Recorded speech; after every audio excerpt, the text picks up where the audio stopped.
So look, obviously we're here today to talk about the Super 6 Blacktown City Youth Games in 2024, but, you know, I was sat here there, and sometimes in life you take things for granted a little bit.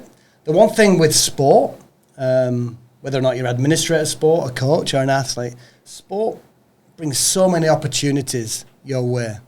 And I was just talking about that off camera, about my sporting journey. And I know Luke here was talking about his sporting journey. But here we are, sat in this room right now. And the summation of all my forces have driven me to this point. The summation of your forces have driven me to this point. And so you, but for me, sat here now, it's just amazing that I'm sat opposite a two-time Premiership winning athlete and Clive Churchill Medal winning athlete. And somebody over here that's going to be inducted into the Hall of Fame for basketball at the weekend. So congratulations for that. Thank you. Yeah, Thank well you. done. But, Awesome. you know, but sport brings so many opportunities, doesn't it? You know, and we're all different. You know, I was a strength and conditioning coach and an athlete 1,000 years ago. Obviously, you're an athlete, Louis. 1,000 years ago. A bit closer. Yeah, and obviously Bob's a great athlete, great coach, and a great administrator in basketball. But what I'm going to ask you both here is, from your perspective, what lessons in sport, if there's one or two things that you can think of, the lessons in your sporting career that have given you the tools for the next chapter in your life, or maybe what young people should take from your experience. I'm going to leave this one to Bob to start with, because I've got too much respect for him before I can't speak before him. So on to you, Bob. I want to listen to you first, mate. Thanks, Luke. I think if I look back on my sporting career, I was a swimmer when I was like 10, 11, 12, and I was going to go to the Olympics. Then I realized there's not a lot of scholarships to university for swimming, so I better change tack because my parents had not a lot of money, so I needed to go to uni. So I pushed into basketball, and I was only like 5'3" when I was 14 years old, so I wasn't, built for the game. But I worked and worked and worked to try and get to where I wanted to be and get a scholarship to go to university. So my junior year in high school, I'm age 15, maybe 16. I busted my tail, the discipline of trying to, hone my skills and learn from my coach. I transferred schools, and I had this new coach who was a victim of polio when he was 12 years old. So he couldn't teach me how to screen and roll. He couldn't teach me how to shoot a basketball. But he taught me mental skills.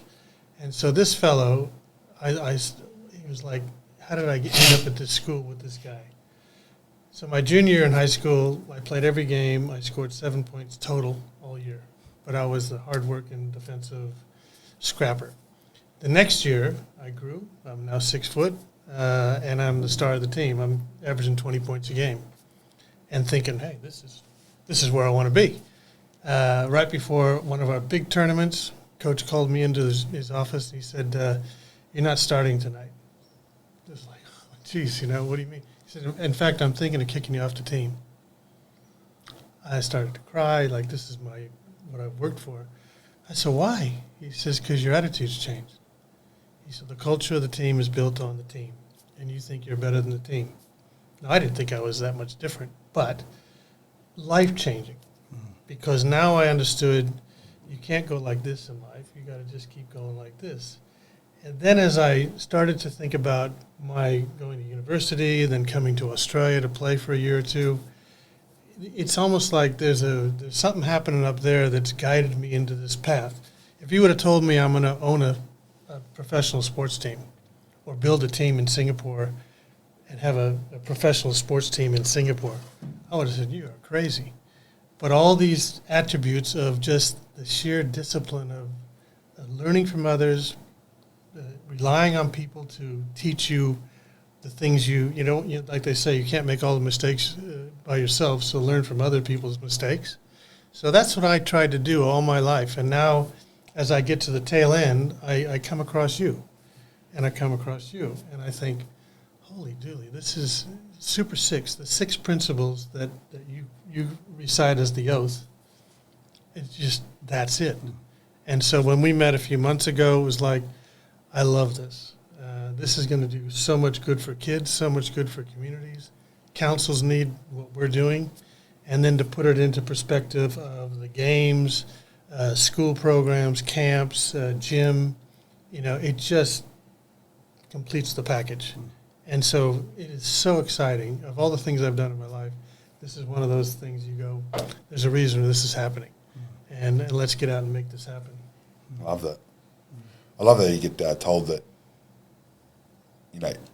he could see your attitude change, but when you're in the moment, in the zone, think about it. Yeah. And then you don't realise that the greater purpose is the team.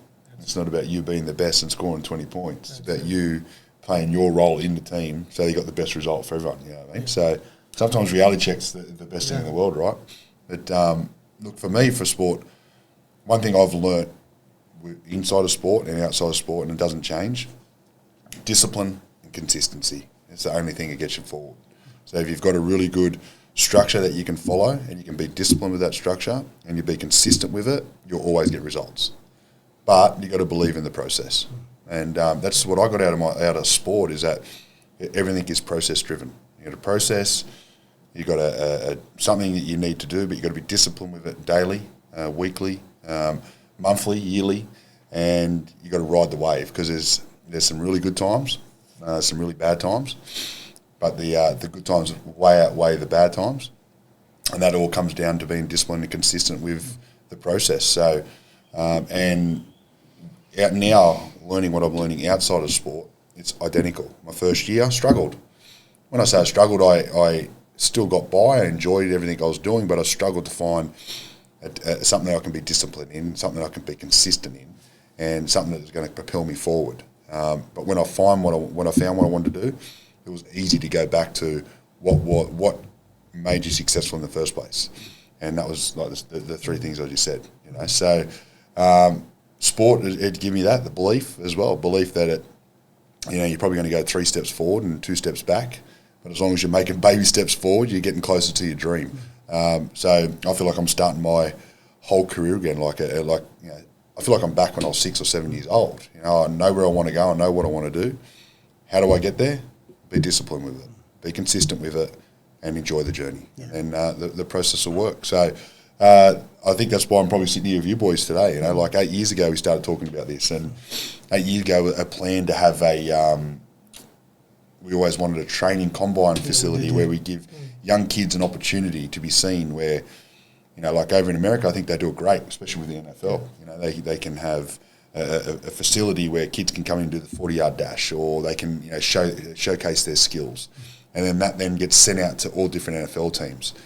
How good would it be here in Australia to be able to showcase athletes, young kids that have got different talents, different attributes in certain games, where we could send it out, where people are going to see it. We can send all these times and scores and everything out to people all around the world now, especially with the way the technology is, and give them an opportunity. Who knows? We could see the next best Australian athlete come through Super Six, playing in a Super Bowl, or playing in an NBL final, driving a race car. The world's sort of your oyster, and now to be able to have that structure, the right people behind us, be able to sort of come up with the beliefs that we believe in that's going to get you there, and then set a discipline and a plan up for these young kids to move forward. How good? It is good, and it's the summation of all those forces, because when we first sat down, Louis, how hard it's been for me in particular, and you've supported me so much, Louis, but we have had over 40,000 visits at Super Six. Now, when you talk about your story, Louis, and when you talk about your story, Bob, and when I talk about my story in sport, sport is the great leveler, isn't it? It's the great leveler. So, but ultimately, most sporting environments, especially if they're a successful sporting environment, it's a nurturing environment. Yeah, it can be hard and ruthless, because that's the outcome of especially contact sports. But in actual fact, there's great mateship, isn't there? There's great mentorship, and there's structure, usually built by people that are very capable. So it is actually a really nurturing environment. What I found when I came out of high performance, because I'd spent 25 years at the highest level of elite professional sport in those type of environments, I found myself outside of that. So the one thing that I truly believe is that all living cells on this planet are affected by its environment. You could have the most amazing seed, but But if you put that in toxic soil and you don't look after it, the seed won't grow. It might grow, but then it'll wither and die. Or you can get a little ordinary plant with an ordinary seed, put it in some really nurturing soil, water it every day, and if you're a little bit crazy like me, talk to it now and again, it's probably going to grow, isn't it? So, ultimately for Super 6, it was about creating the cornerstone. So everybody knows this stuff. The cornerstone of Super 6 is creating a really safe and nurturing environment for young people. And then, obviously, instilling those behaviours on them. And because they're in a nurturing environment of trust, they can absorb that. And then they feel comfortable that they can have discipline. They feel comfortable that they can be loyal to themselves. They can feel comfortable they can be loyal to people around them because they're not going to be judged by being positive or having some success because it's a nurturing environment. And then the doors were open to all walks of the community, every colour, every creed, every religious background, every socioeconomic background, just bringing all young people together. So it was a great dream to have. In reality, it's actually manifested into something way, way more powerful. So we're at a bit of a turning point now. And the games have been manifested our way. It's been a concept I've had for a long time, and we've spoke about it as well, Louis, over the years. And it's going to happen. It's going to happen. But the next stage could be anything. Because, we know that young people need support. We know that community needs support. Nothing's perfect in the world. And to be honest, we need to embrace our imperfections, don't we? We need to embrace failure. That's part of our program as well. Self-awareness and self-reviewing is part of what we do. But ultimately, this is a great opportunity for like-minded people to come together and use the lessons of sport, because that's the world that we lived in, to actually help young people. Not just sport athletes, but all young people. It was quite interesting because we had the opening of the BEST, Blacktown Exercise Science Technology Hub, in Blacktown at the weekend, which was a fantastic day. The great Kathy Freeman was there opening it. What an inspirational lady she is. But somebody from the council actually approached me and said, "Oh, Carl, I've been looking at your social media and you're doing fantastic. It's great to have all these really, really good athletes in the program now. Have you stopped working with just regular young people?" And I said, "No, what makes you say that?" So we haven't seen that on your social media. So that's something that I really need to get across. Yeah, 100%. We have all young people come to our program. In actual fact, that is the program. And I know you said that at one stage, didn't you, Bob? You felt like Super 6 was the missing link. It could bring Super 6 to the masses. So how did you feel about, why did you say that to me at the time? Because that made me realize about that. I think, as we've discussed many, many times, when I first heard you talk about the games, this is at Blacktown Council in the Sport and Rec Committee, and I thought, this is really interesting. Who are you again? And what is it you do? Because I had not heard of Super 6. And then I started to investigate. We had a few more meetings and coffees, and what I determine in society, the most difficult thing is discipline. We know it as athletes or as coaches or as strength and conditioning coaches. It is paramount to what you do in sport because you can't cheat. It's on the scoreboard. You either win or you lose, and if you're losing, you obviously have some things to learn. If you're winning, you're doing something right. When I joined Blacktown City, the coach of Blacktown City, I met him. I thought, it's in great hands. The culture is fantastic. I don't even have to think about football. He's got that in the palm of his hands. And the players all play to the highest level and train their tails off because he demands it. And they love him for it. And so when you have it's leadership, that's how I always wanted to be a coach because I felt I'm motivated by that. I want to work to help young people get better. And at the professional level, it's a test, isn't it? I mean, when you are at the highest level, you have to keep that team working together. And so as the coach, you have to make sure you understand how to do that. So when I was in Canberra, for instance, coaching the Canberra Cannons, I had Johnny Warren coaching the soccer team, the football team down there. I had Don Ferner coaching the league team. I spent as much time as I could with those two guys. Teach me, how do you handle this? What do you do here? Because I was still young and eager to learn. I still am. So when we met, I thought Super 6, that's the discipline part that parents, especially nowadays, have difficulty with. I watch my own kids raise their kids. Geez, they're afraid to say boo, and I'm going, hold on. My dad was not afraid to say boo. My teachers weren't afraid to tell me what to do, and I respected that. We've lost that. Yeah, and I think people are a little bit frightened of using the word discipline, aren't they? There's a difference between discipline and abuse, isn't there? Absolutely. And young people actually like order, they like structure, and they like discipline, they like direction. Discipline is actually an outcome if the athletes put our 6 behaviours into play.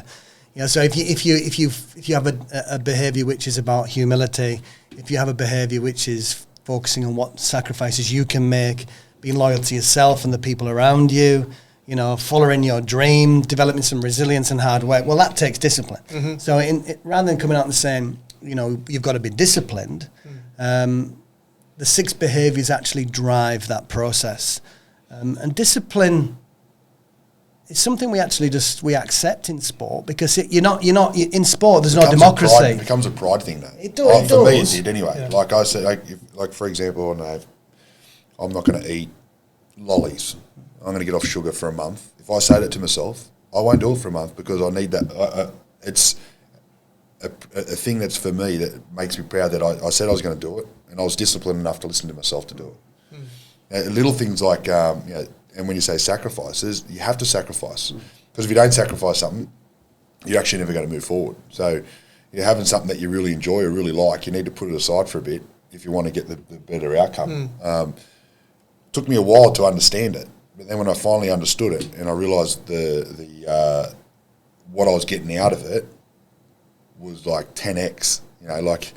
It was mind blowing on what I was getting back in return for sacrificing something to the side that I really enjoyed.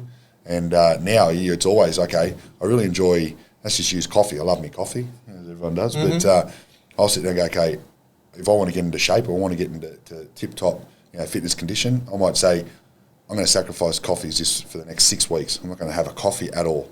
Even though it could benefit you, it could help me. But I'll just do it because I love it so much, I'll push it to the side. But sometimes you have to sacrifice things that you really enjoy doing to get a better outcome. And that was for me, like, especially if you're a footy. I didn't get to go and have, birthday dinners that you used to have all the time because you're always busy, or going out with your mates to a restaurant and having a few beers. Sacrifice all that. You can't do it, because if you want to be professional and you want to get to the peak of your game and you want to get the best contract you could possibly get, sometimes they're the things you have to push aside. So that's what I got out of it. Yeah. In fact, a good story is when I came to coach the Kings in 1989, I kept the same team that came 10th in the comp the year before. They weren't very successful, but I could see that it had talent. I brought in one kid who wasn't a starter, but he was an ex-rugby union player that could give me, the grunt that I wanted inside the team. My assistant coach, and it's topical at the moment in my head because he died of cancer a week ago. We had his funeral service yesterday. It's horrible. And Mark Letson was a constable when he joined my coaching staff. And I said to him, we need to have something that kind of unifies us. And he says, let's take the police mantra of pigs. I said, what do you mean? He says, well, pigs, we turned it into a positive. So PIG stands for pride, intensity, guts, and service. I thought, well, that nails it. So all year, every time out, every time we broke, pigs. We all yelled pigs, and it was reinforced in everybody's head. But then we also reinforced what the PIGS stood for. And if it worked for the police, I thought, well, that could work for us. And halfway through the season, we went from 10th to first in the comp with the same team.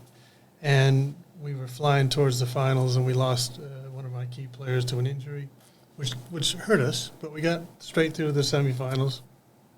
Didn't win the championship, but I'll tell you what, we made Sydney take note of who the Sydney Kings were. Yeah, and it was off and running from there. But it's those little things that focus the team. And as I said, you can't hide in sport. That's why we have to have discipline. Yeah. In the family or in the workplace, you can get away with it for a while. But eventually you get caught out. And so what Super 6 does, it does a lot of the work for the parents, because sport has a way of, you can't hide. If you want to do this, even if you're not going to be a superstar, and for me, just discipline. Yeah, and for me, it's developing intrinsic drivers, so stuff that comes from within. So the key is to actually develop self-awareness in the individual, the young person, and for them to actually understand what discipline means for them, because it has to be something that they drive. If discipline's coming from externally, that extrinsic driver, you'll push back. And often we assume... Well, it doesn't become discipline, does it? No, it doesn't. It doesn't. It creates the opposite. It creates the opposite. And so ultimately the power... And I found this with the Survive and Thrive program in schools. Often young people are taught things external from themselves. They're taught maths, they're taught English, they're taught physics. I'm not having to go at education here because we need this stuff. They learn. They spend huge amounts of time learning about things outside of themselves. So what I found really, really interesting was when I started talking about getting them to learn about themselves, what makes them tick, what's their driver, what's their blocker, what do they think their point of difference is, what's their why in life, what is their purpose in life, where do they sit, where do they currently sit against other people, and how can they move forward. It was like revolutionary to them, and I'm thinking, surely this is the most important thing that people need to be taught when you're young, so that you can take ownership of who you are, and you have something greater than yourself to actually aspire to be. So all of a sudden, so the word discipline is important, Bob. I absolutely, completely agree. But it's about self-discipline. You're talking about self-discipline. Mm-hmm. You're talking about self-discipline, Bob. That's true. It's self-discipline. And this is what I think that's the missing link in society right now. Young people are told what they should do. Before we get to that point, let's get young people to think about who they are. Mm-hmm. What makes them tick? Mm-hmm. What is their why? What is their purpose? Hang on, who's going to get you to the top? Well, I am. Who's going to stop you going to get there? Well, they will. No, you will. People self-sabotage themselves, and young people do that as well. So look, the program is really important because they learn physical attributes, the tools to get healthier. Surely that's a good thing in society.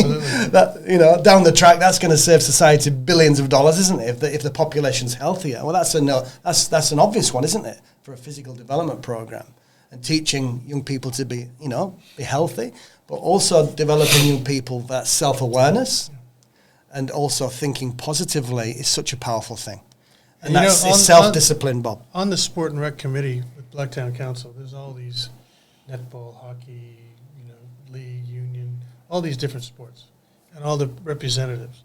So I asked the question of all these representatives of grassroots sport, who's teaching your players how to lift weights, or whether they should lift weights, or how to get physically fit, how to get disciplined, how to think mentally about preparing for games, et cetera, when you're 12, 13, 14, 15 years old?